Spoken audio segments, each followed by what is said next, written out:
this episode, I'll show you how to track and blur a logo and a license plate, even when they disappear. I'm Mark Spencer from RippleTraining.com. Welcome to Motion Magic, where you'll learn visual effects and motion graphics in under 5 minutes. Here I am in Motion with a video clip I've imported. I need to blur the logo on the subject's hat. With a playhead at the start of the project, I'll go to the library, to Filters, to the Blur folder, and drag the Circle Blur filter onto the video clip.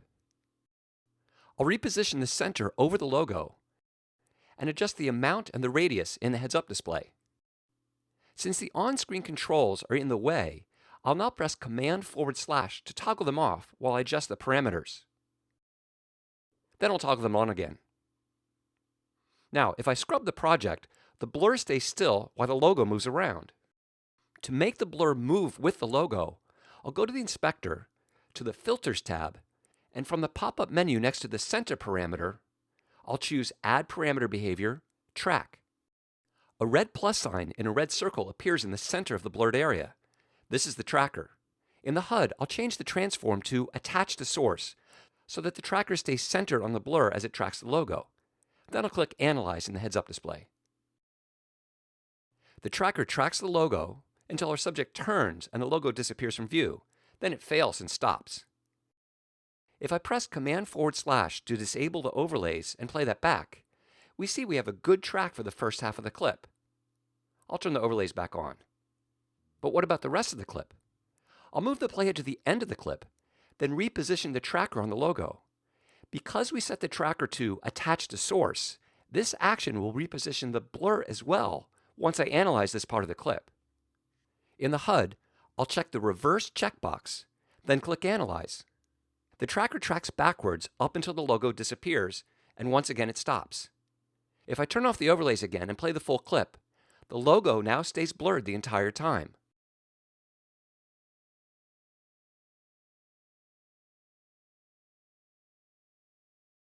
If I want to hide the blur while the logo is hidden, I can turn on recording and reduce the amount in the HUD during the turn.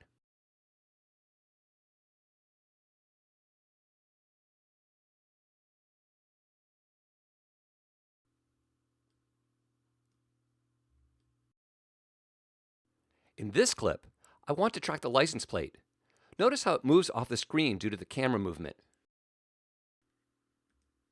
Since the plate is rectangular, the Circle Blur filter isn't the best choice here. Instead, I'll select the clip and press Command-D to duplicate it.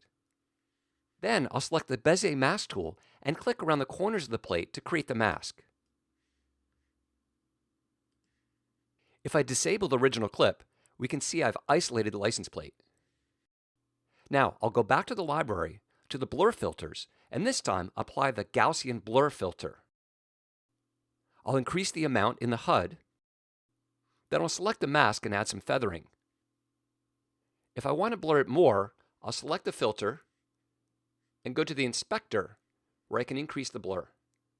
This time, instead of tracking the center of the blur filter, I want to track the mask position so that the mask moves with the license plate. So with the mask selected, I'll press F1 for the Properties Inspector and use the menu next to Position to add the Track Parameter Behavior. I'll drag the original clip to the source well in the heads-up display.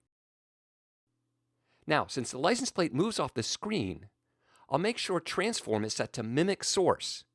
This way, I can move the tracker without moving the blur, and therefore track something else that moves the same way but stays on the screen, like these last few letters.